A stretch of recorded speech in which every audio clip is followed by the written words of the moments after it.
ભારતની રાજનીતિમાં જે પોતાની જાતને લૈલા ગણાવે છે અને હવે એમની નજર છે ગુજરાતમાં આવનારા इलेक्शन ऊपर। असुद्दीन साहब, संदेश न्यूज़ में आपका स्वागत है। शुक्रिया आपका, बहुत शुक्रिया। खासकर हम ये जानना चाहेंगे कि आज जो आप यहाँ अहमदाबाद आए हैं, धीरे धीरे आपकी ये दूसरी तीसरी विजिट है, आपका मोटिव क्या है? गुजरात विधानसभा इलेक्शन आपका मोटिव है?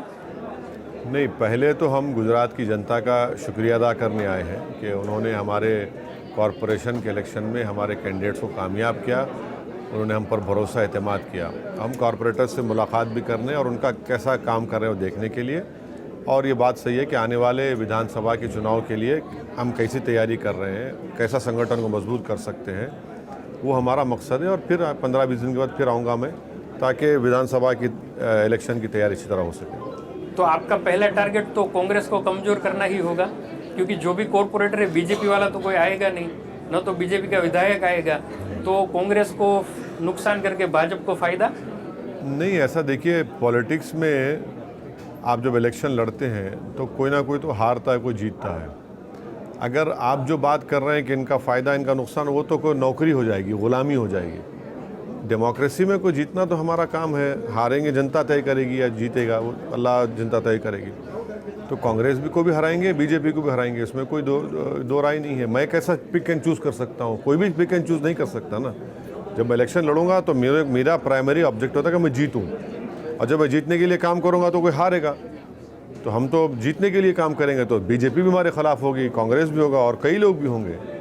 खासकर जो नॉन बीजेपी अलायंस है, नॉन बीजेपी पार्टीज है, उनका तो यही कहना है कि जहां जहां आप गए हैं, चाहे पश्चिम बंगाल हो, बिहार हो और अब यूपी, सुनिए, तो कम से कम बीजेपी को ही फायदा होगा। और मुस्लिम वोट बैंक है, उसको तोड़कर बीजेपी को अगर 3% भी फायदा हो जाता है तो 3% में तो पूरी सरकार गिर जाती है और बन जाती है। नहीं, सही है। एक बात हम नहीं समझ रहे हैं, आप समझ गए होंगे कि 1984 से एक मुस्लिम एमपी नहीं बनता गुजरात में। किसकी वजह से? हमारी वजह से। हम सिर्फ 3 लोकसभा की सीट लड़े, बीजेपी 300 जीत जाती, हमारी वजह से। हाँ, और फिर यहाँ से गुजरात के 30 से ज़्यादा उनके एमएलए बीजेपी में भाग जाते हैं, तो क्या हम गुलाब जामुन खिलाए थे उनको? भाग जाते हैं। जिम्मेदार कौन है? रहा सवाल बिहार का, हम तो बिहार के चुनाव से पहले कहा था आरजेडी को कि हमसे अलायंस कर लीजिए, हमको इतने सीट दे दीजिए। आपने मजाक उड़ाया हमारा। और फिर हम तो 19 सीट लड़े, 19 में 5 जीते, 9 पर तो गठबंधन जीता हमारे खिलाफ, और 6 बीजेपी जनता दल जीती। तो उसमें कोई सच्चाई नहीं है, कोई सच्चाई नहीं है। ये जो इल्ज़ाम लगाने का एक ही मकसद है कि मुसलमान अपनी कोई लीडरशिप को पैदा ना करे, पॉलिटिकल लीडरशिप को। मुसलमान यूनाइट होकर अपनी पार्टी को वोट ना दे। वो ये चाहते हैं कि जिस तरह मुसलमानों का एक्सप्लॉयटेशन करते रहे, उनको सिर्फ वोट लेते रहे, उनकी लीडरशिप को नहीं क्रिएट किया। और उसी वजह से आज भारत में दलितों के साथ अगर किसी का अनएम्प्लॉयमेंट है, या फिर लिटरेसी रेट कम है, या ग्रेजुएट्स कम है, या फिर उनके जो इलाके हैं वहाँ पर अंडर डेवलपमेंट है, ये सब उसी की वजह से है। बाबा साहब अम्बेडकर ने सही बात कही थी कि जो समाज भारत के इक़्तिदार के तालों को खोलेगा, वो चाबी क्या है? आपका पॉलिटिकल लीडरशिप। और वही काम कर रहे हैं, उसमें बुरी बात क्या? तो खुश होना चाहिए कि हम संविधान को एतमाद दिला रहे हैं, संविधान में डेमोक्रेसी को मजबूत कर रहे हैं। मगर इनको लगता है कि नहीं, ये नहीं काम होगा, क्योंकि आप अपनी लीडरशिप को नहीं बनाएंगे, हिस्सेदारी की आप बात नहीं करेंगे। लेकिन आज आप यहाँ अतीक अहमद को मिलने के लिए जेल भी पहुँचे थे, जेल प्रशासन ने मना कर दिया, तो आप मैसेज क्या देना चाहते हैं गुजरात की जनता को कि जिनके ऊपर दर्जनों आरोप है, जो गुजरात के एक बिजनेसमैन को अगवा करने के आरोप में यहाँ साबरमती जेल में बंद है, उनको मिलने जाएंगे, तो क्या ये मुस्लिम का एक बात सुनिए, यहाँ पर एक लेडी मिनिस्टर होती थी गुजरात में, उनको कोर्ट ने सज़ा दे दिया ना, अभी तक बाहर है पेरोल पे। क्या बात है? वो एमपी है भोपाल की, या भोपाल या मध्य प्रदेश की, उन पर तो ग्रेव क्रिमिनल ऑफेंसेस हैं ना। तो और फिर योगी आदित्यनाथ की सरकार में 100 एमएलएज हैं बीजेपी के, 37 में उन पर क्रिमिनल केसेस हैं, क्रिमिनल चार्जेस हैं। कौन कह रहा नहीं है? कोर्ट डिसाइड करेगी ना। आप और हम तो उनको किसी को गिल्टी नहीं कह सकते। कोर्ट जब कहेगा गिल्टी तो गिल्टी, उस वक्त तक इनोसेंट अनटिल प्रूवन गिल्टी। मगर यहाँ पर क्या होता है कि नाम अतीक हो या मुख्तार हो या शहाब हो तो क्या बोलते हैं, गिल्टी अंटिल प्रूवन इनोसेंट, तो ये कैसा होगा? ये तो डबल स्टैंडर्ड है ना। लेकिन गुजरात की जनता, अभी चैनल पर इंटरव्यू आपका, बहुत सारी चैनल ने इंटरव्यू लिया, हमारी चैनल पर चलेगा, कल अखबार में छपेगा कि अतीक अहमद को आप मिलने आए, तो गुजरात के परिप्रेक्ष्य में तो आपकी ये पूरी बाजी फेल हो जाएगी। नहीं, गुजरात को हम आए गुजरात की जनता का शुक्रिया अदा करने, हमारे कॉरपोरेटर्स से मुलाकात करने, और वो यहाँ पर हमारे पार्टी में आए हैं। वो तो क्या, जब बीजेपी के जो बड़े बड़े नेता, जब समझौता ट्रेन ब्लास्ट हुआ, अजमेर का ब्लास्ट हुआ और मालेगांव का ब्लास्ट हुआ, जाकर नहीं मिले उन लोगों से जेल में? सबसे मिले ना। उस वक्त क्या मैसेज गया? अब तो एक तो एक्यूज्ड भी है मालेगांव की और वो एमपी भी है। तो क्या अतीक अहमद को यूपी इलेक्शन के लिए आप जोड़ना चाहते थे? वो तो ऑलरेडी ज्वाइन हो चुके हैं हमारे पार्टी को, ऑलरेडी ज्वाइन है। उनकी भाभी ने पार्टी में मेंबरशिप ली, शामिल हुए, मेंबर बने। तो गुजरात में आपके साथ बीजेपी वाला तो कोई आएगा नहीं। कांग्रेस से क्या आपको लगता है, जैसे कि कॉरपोरेटर को आप मिल रहे हैं, यहाँ अभी आप मीटिंग भी करने वाले हैं, कांग्रेस से इतने कॉरपोरेटर या इतने विधायक आने की संभावना है आपके पास आने की? क्योंकि कांग्रेस में भी कुछ संगठन के लेवल पर अच्छा नहीं चल रहा है। नहीं, कांग्रेस है ही कहाँ है कांग्रेस? हम तो एक ऑल्टरनेट पॉलिटिकल प्लेटफॉर्म दे रहे हैं गुजरात की पॉलिटिक्स में, और जो हमसे सहमत है, जो हमसे बातचीत करना चाहते हैं, हम बराबर उनका वेलकम करेंगे, उनसे बातचीत करेंगे। तो क्या अभी अंडरटोन किसी से बात हो रही है, या आप अपने आप को मजबूत करने के लिए कोई आपसे मिलना? हमारी पार्टी, जनाब साबिर भाई साहब बड़ी मेहनत कर रहे हैं, पूरी टीम हमारी पार्टी के पोस्ट होल्डर्स और सब मेहनत कर रहे हैं पार्टी को मजबूत करने के लिए। कई लोग उनसे टच में हैं और इंशाल्लाह हमको उम्मीद है कि बहुत से लोग आएंगे। गुजरात में अभी पूरी की पूरी टीम को बदल दिया, 100% टीम बदल गई, मुख्यमंत्री से लेकर जूनियर मिनिस्टर तक। तो इस डेवलपमेंट को आप किस तरह से देखते हैं? क्या ये मास्टर स्ट्रोक है बीजेपी का कि विफलता है? नहीं, ये खैर इनका इंटरनल मैटर है, और मेरी नेक तमन्नाएं नए मुख्यमंत्री, उनके बेस्ट विशेस, अच्छा काम करें, उम्मीद करते हैं, करेंगे नहीं करें अलग बात है। मगर अमित शाह होम मिनिस्टर ने आज से 1.5-2 महीने पहले मीडिया में कहा था कि रूपानी ने बहुत गजब का काम किया है, किसमें, कोविड सेकेंड वेव में, सर्टिफिकेट देकर गए थे। अब वो फिर बाद में उनको हटाने के बाद वही बीजेपी के लोग लीक करते हैं कि वो काम ही नहीं किए। तो सच क्या है फिर? ये वो सच बताएं, सच क्या है, किस लिए हटाया गया उनको? दूसरा एक सबसे बड़ा सवाल, शायद हिंदुओं से बढ़कर मुस्लिम लोग जानना चाहते हैं आपसे कि आप, और बड़े बड़े लीडर, में नाम नहीं लेना चाहता, चीफ मिनिस्टर लेवल के राष्ट्रीय नेता भी बोल चुके हैं कि बीजेपी को जहां जहां फायदा है, तो क्या बीजेपी के साथ आपकी कोई अलायंस है, छुपी अलायंस? नहीं, कहाँ है? देखिए, पार्लियामेंट का मेरा रिकॉर्ड निकाल कर देख लीजिए, बल्कि 2004 से निकाल कर देखिए, कहाँ पर मेरी हर स्पीच को पढ़ लीजिए। हमने बीजेपी को, कम्युनल फोर्सेस को, फासिस्ट फोर्सेस को हमने अटैक किया, उनके खिलाफ पार्लियामेंट में वोट दिया। नहीं, वोट देना अलग बात है, लेकिन आप जब मैदान में उतरते हैं, सुनिए, तब वोट तो आपको मुस्लिमों का ही लेना है। सुनिए, पार्लियामेंट का रिकॉर्ड भी एक प्रूफ है। पार्लियामेंट के बाहर हम 3 सीट लड़ते हैं, हैदराबाद बीजेपी को हराए, हैदराबाद की आवाम का शुक्रिया।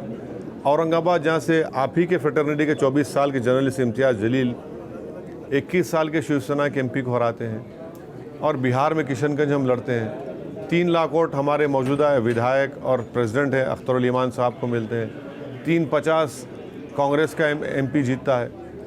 भाई, मेरी वजह से कहाँ जीत रहे हैं? जीत इसलिए वो जीत रहे हैं क्योंकि हिंदू वोट उनके पास से भाग गया। वो कभी नहीं कहेंगे बात को, बोलना चाहिए ना इन लोगों, कांग्रेस के लोगों को। मुस्लिम वोट तो वही 6% का 6% रहा बीजेपी को पूरे भारत में। तो ये इनमें हिम्मत नहीं है बोलने की। ये हार क्यों रहे हैं? राहुल गांधी क्यों हारे? मुस्लिम वोट से वजह से हारे, हिंदू वोट की वजह से हारे। पूछिए राहुल गांधी से। यहाँ से एक एमपी नहीं जीता मुसलमान 84 के बाद से, किस वजह से? हम जब ये सही सवालात करते हैं तो इनको परेशानी शुरू हो जाती है। ये सवालात उठने चाहिए ना। ये डेटा है CSDS का, एम्पिरिकल एविडेंस है, इस पर तो कोई बात ही नहीं करेंगे। तो आपका ये कहना है कि बीजेपी की बी टीम कांग्रेस है? देखिए, बीजेपी को अगर फ़ायदा हो रहा है तो मेरी वजह से नहीं। बीजेपी जीत रही है तो इन तमाम सेकुलर पार्टियों जो अपने आप को सेकुलर, उनकी वजह जीत रही है। इसलिए जीत रही है कि वो ये देश को बताना चाह रहे हैं कि हिंदू हम हैं। यही तो मुकाबला हो रहा है ना, सबसे बड़ा हिंदू कौन है? कभी आप तो फ़र्क नहीं दिखा रहे। आप जो फ़र्क दिखाएंगे कि भाई ये अंधेरा है और ये उजाला है, आप तो भाई आप अंधेरे को बोल रहे हैं उजाला है, तो मैं क्या करूं उसमें? ये मेरी जिम्मेदारी तो नहीं है। आप जाइए अंधेरे में, मैं उजाले की तरफ जा रहा हूँ। लेकिन देश में तो जब आपने हिंदू मुस्लिम की बात की है तो गुजरात में वापस आप रिकॉर्ड उठाकर देख लीजिए, बीजेपी 30 साल से यहाँ पर ऐसा भी नहीं है कि रातों रात सारा डेवलपमेंट हो गया, कई सारी कमियां हैं, खुद बीजेपी के वालों भी बोल रहे हैं। ऐसे में आपकी एंट्री, आपका थोड़ा सेक्युलर के नाम पर कुछ एक कम्युनिटी के ऊपर बोलना, तो ये पूरा माहौल गुजरात का बिगाड़ देगा, ऐसा नहीं लगता आपको? माहौल बिगाड़ देगा। 1960 में आपने परमिशन दिया भैंस काटने का, हफ्ते में 212। 1960 में 60 साल हो गए। 60 साल में आप बोल रहे हैं कि 1960 में एक हफ्ते में 212 काटेंगे, तो 2021 में भी 212 काटेंगे। बताइए, अब इसका जिम्मेदार मैं हूं। कस्टोडियल डेथ हो जाती है तो कौन सा कांग्रेस का लीडर प्रोटेस्ट कर रहा है? गोधरा में MIM के लोग कर रहे हैं। ये कहाँ है बताइए ना। मेरे आने से माहौल क्या ख़राब हो रहा है? मेरे आने से तो इंशाल्लाह माहौल अच्छा होगा। ये जो अंधेरे के बादल है ना, खौफ के, छटेंगे इंशाल्लाह, ख़त्म नहीं होंगे, छटेंगे। हम तो लोगों को उम्मीद दिला रहे, हम ये कह रहे हैं कि डरिए मत। जीना तो है, एक जीना तो है, जाना तो सबको है भाई, कब तक डरेंगे? और हमारी वजह से बीजेपी नहीं जीत रही है, ये बुनियादी सवाल है। किसकी वजह से बीजेपी जीत रही है बताइए? बीजेपी क्यों जीत रही है? मेरी वजह से जीत रही है। बीजेपी जीत रही है क्योंकि ये लोग हरा नहीं सकते बीजेपी को, और हमको बोल रहे हैं कि तुम लोग बस गुलामी करो, कैदी बंद करो, तो नहीं होगा ना। हमको अपना हिस्सा चाहिए। यकीनन बीजेपी को हम हराएंगे। बीजेपी के खिलाफ तो हम ही तो वोट दे रहे हैं। 2014 के चुनाव में, 2019 के चुनाव में डेटा है जो कह रहा है कि मुसलमान वोट नहीं दिया बीजेपी को, 6% दिया, 14 में, 19 में भी दिया। माँ बाप की कितने ज़ातों ने, कम्युनिटीज़ में कितना बढ़ गया वोट बीजेपी का। अगर आप मिलाएंगे एनडीए का वोट तो 51% बीजेपी को हिंदू वोट मिला है। ये बोलिए ना बात को आप, ये क्यों नहीं मानते इस बात को? इनकी ज़बानें बंद हो जाती हैं बात पर। और फिर डेवलपमेंट क्या हुआ बताइए मुसलमानों का?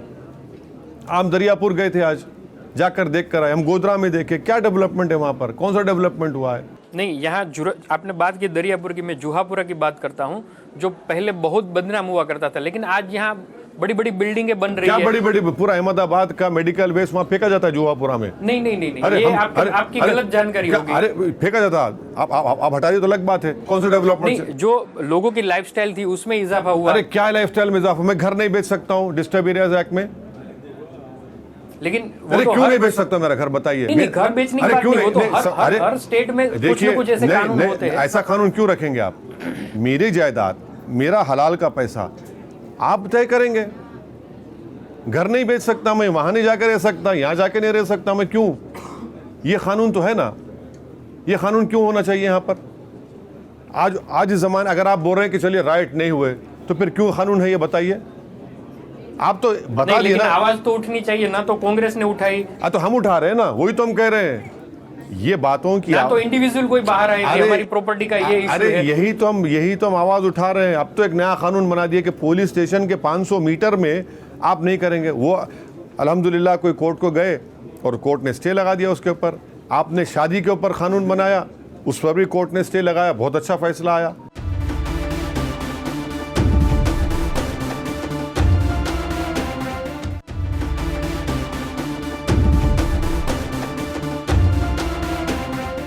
लेकिन लव जिहाद के मामले में ज़्यादातर केसों में ऐसी बात पाई जाती है, और अभी वडोदरा से ये पूरा स्कैंडल शुरू हुआ था, तो पुलिस ने जो डिकोड किया है उसमें तो यही है कि हिंदू को टारगेट करो ये, और कुछ लोग हैं, कुछ लोग हैं। देखिए, जब मियाँ बीवी राजी तो क्या करेगा खाजी हैं? सुप्रीम कोर्ट कहता है प्रिवेसी जो है फंडामेंटल राइट है भारत का संविधान में। हाँ, वो तो गुजरात सुनिए ना, प्रिवेसी तो हो गया ना। आप कैसा कानून बना सकते हैं? सुप्रीम कोर्ट ये कह रहा है कि मैं मेरे घर में क्या खाऊंगा वो उसका राइट है। अरे आप तो क्या क्या सुप्रीम कोर्ट जजमेंट है यहाँ, तो उसको नहीं मानेंगे क्या आप कैसे कानून बनाएंगे? 18 साल की उम्र में, 21 साल की उम्र में आप बोलते हैं कि फैसला करो। 18 साल में वोट डाल सकता हूँ मैं, मगर 18 साल में मैं तय नहीं कर सकता हूँ कि मेरा अच्छा क्या है, बुरा क्या है मेरे लिए। आप तय करेंगे, ये तो गलत बात है ना। ये गुजरात कुछ अंतिम सवाल मेरे बचे हैं। गुजरात एक ऐसा राज्य है ओवैसी साहब कि जहां पर एक ऐसा स्ट्रॉन्ग मैसेज अगर आप देंगे, मान लीजिए कि आप चुनाव में लड़ेंगे, सारी सीट पर मान लीजिए कि लड़ेंगे, तो हिंदू कम्युनिटी को और मुस्लिम कम्युनिटी को आपका मैसेज क्या होगा? आप क्यों हिंदू मुसलमान की बात कर रहे हैं? मैं इतनी देर नहीं, में आपके जो स्टेप्स है, नहीं, क्या स्टेप्स है मेरे, बताइए। क्या हमारे आज कॉर्पोरेटर, हमारे हिंदू कॉर्पोरेटर जीते हमारे पास? बिल्कुल, तो यही मैं चाहता हूं कि संदेश के माध्यम से आप क्या कहना चाहते हैं? हम ये कह रहे हैं कि इंसाफ की लड़ाई लड़ेंगे, हिस्सेदारी की लड़ाई लड़ेंगे। डर की राजनीति से ऊपर उठना है हमको। कौन डरा रहा है यहाँ पर? सब डरा रहे हैं। एक तरफ ये डराते हैं, एक तरफ बीजेपी डराती है। दोनों डरा रहे हैं। दोनों डरा कर वो बोलते ना कि अंग्रेजी में कहा है, you scratch my back I will scratch your back. तू मेरी पेट खुजा, मैं तेरी पेट खुजाता हूँ। ये क्या बात है? आप बैठ के आप तो हमको जो तकलीफ हो रही है इन्हीं बातों से हो रही है। हम जब डेटा पढ़ते हैं, हम जब देखते हैं अपनी आंखों से, तकलीफ उस बात की होती है। रिवर फ्रंट बनता, तो रिवर फ्रंट के पास बाजू किसका घर है बताइए? कौन किस हालत में रहता है? इसे तकलीफ नहीं होती क्या? यही बातों से हमारी जबान कड़वी हो जाती तो दुनिया समझती कि वो बोल रहा है। अरे भाई, सच्चाई को बयान कर रहे हैं तो तकलीफ होगी ना हमको। तो क्या यहाँ लोकल माइनॉरिटीज़ ने आपको बोला कि हाँ, हम अभी भी मुश्किल में है? नहीं, लोकल माइनॉरिटीज़ का छोड़िए। आप जब पढ़ते हैं, डेटा देखते हैं, सोशल आप तो ग्राउंड पर जाने वाले नेता है, तो क्या ये बात उभर कर आई है? बहुत सी बातें हैं। लीडरशिप की आवाज़ नहीं है, लीडरशिप नहीं है। हम लीडरशिप पैदा करना चाहते हैं। इससे हमारी डेमोक्रेसी में कॉन्फिडेंस बढ़ेगा, संविधान में एतमाद बढ़ेगा। बुरी बात क्या है इसमें? बुरी बात क्या है बताइए ना? जब हर पार्टी एक एक समाज को जिम्मेदारी दे रही है कि इनको मुख्यमंत्री बनाओ, इनको नेता बनाओ, इनको मंत्री बनाओ, इनको बनाओ, तो मुसलमानों को भी तो हिस्सा मिलना चाहिए। उसमें बुरी बात क्या है? बुरी बात क्या है इसे बताइए। बिल्कुल, तो ओवैसी साहब का यही एक पूरा नारा है कि भाई गुजरात में हम भाईचारा चाहते हैं।